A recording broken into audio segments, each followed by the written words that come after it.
On this edition of To My Way of Thinking, Fred Reviews. First up, a look back in time. The Wire.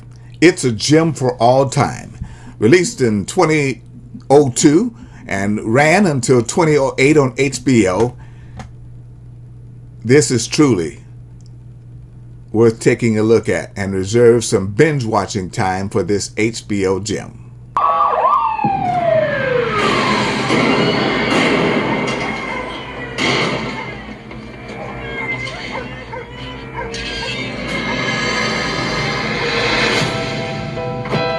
There are two kinds of kids walking in this building. Stoop kids, corner kids. No, stoop kids. They're the ones that stay on the front steps when their parents tell them. The others go down to the corners. You follow drugs, you get drug addicts and drug dealers. Get down! But you start to follow the money, and you don't know where it's going to take you. You think I have time to ask a man why he giving me money or where he gets his money from? The game is out there, and it's either play or be played. It's Baltimore, gentlemen. The gods will not save you. Barksdale has 5 out of 7 towers on the terrace. I'm just a gangster, I suppose. And I want my bonus. These people do not touch the drugs. They don't go near the drugs. The Wire is what gives us Barksdale. Day by day, piece by piece. The thing is, you gotta be patient. Learn the job, love the job. Let the game begin. How is it you always got the whole world pissed off at you? Jimmy is an addict, sir. What's he addicted to? Himself. It's also what makes him good police. He does not get to win, we get to win. If we don't have the courage and the conviction to fight this war the way it should be fought, the way it needs to be fought, well, then we're staring at defeat. And that defeat will not be forgiven. Can't even call the shit a war. Why not? Wars end. I've been out there since I was 13. I've been straight up, but what comes back? This game is rigged. Be like them little bitches on the chessboard.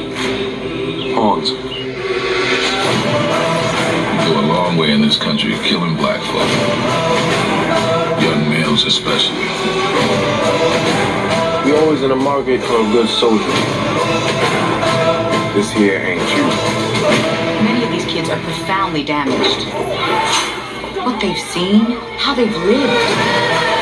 You older than your daddy was when we went out on the corner. Well, he done got him locked up. That's the message, D. You can't show no weakness. The man must have a code.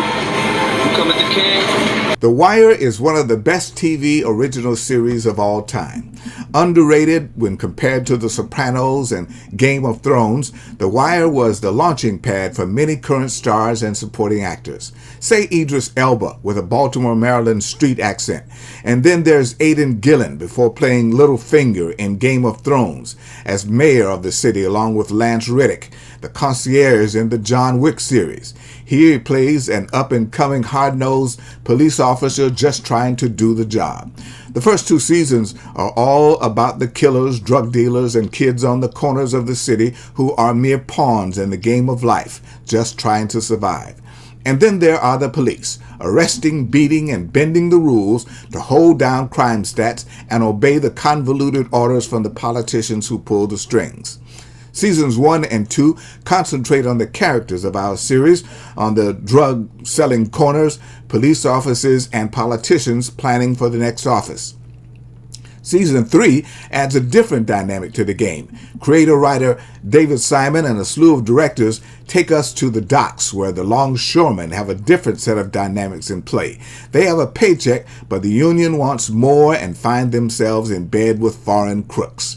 Veteran character actor Chris Bauer is introduced to us as a union boss totally out of his depth.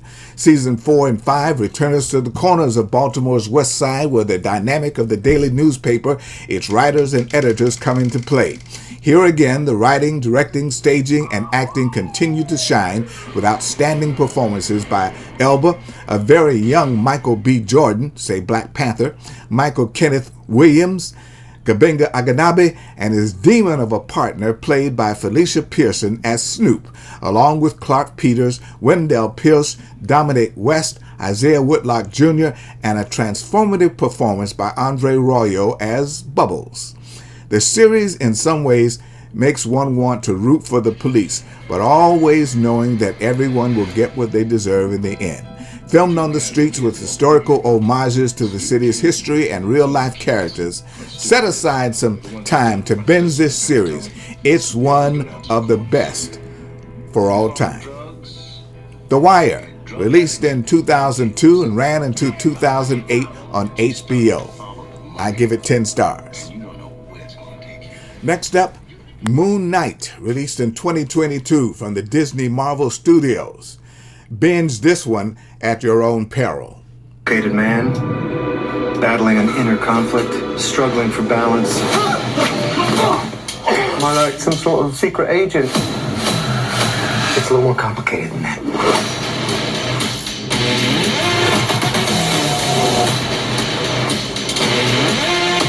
Force of strength. Wondering what the hell is happening around her. Steven! A mysterious figure, worshipped, exalted, and you don't want to come face to face with his unworldly power.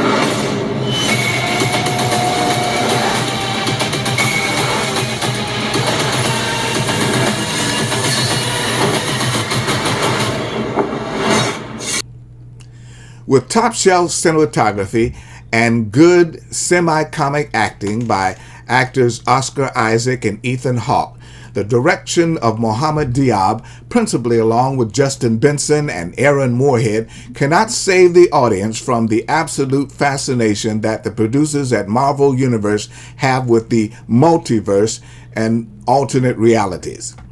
This obsession throughout this 8-episode tragedy will drive you insane. There is the typical attempt in episodes 4, 5, and 6 to give some background to the nightmare that our principal character finds himself unwillingly suffering through, but the attempts to continually educate the viewer on ancient Egyptian lore, the equivalent of Thor's battle with gods in Asgard, still leaves the viewer wondering, to what end?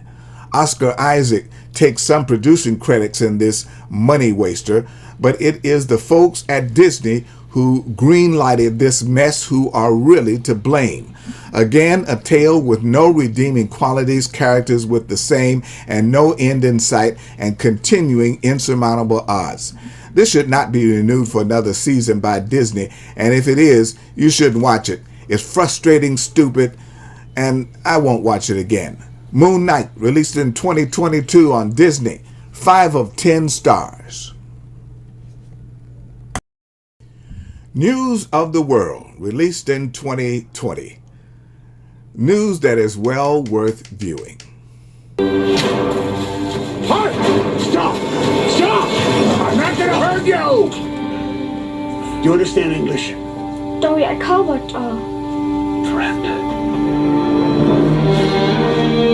Says your name is Johanna Leon Berger.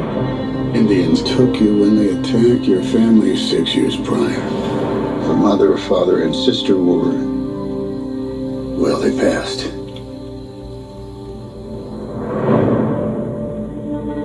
She's got family down in Castroville.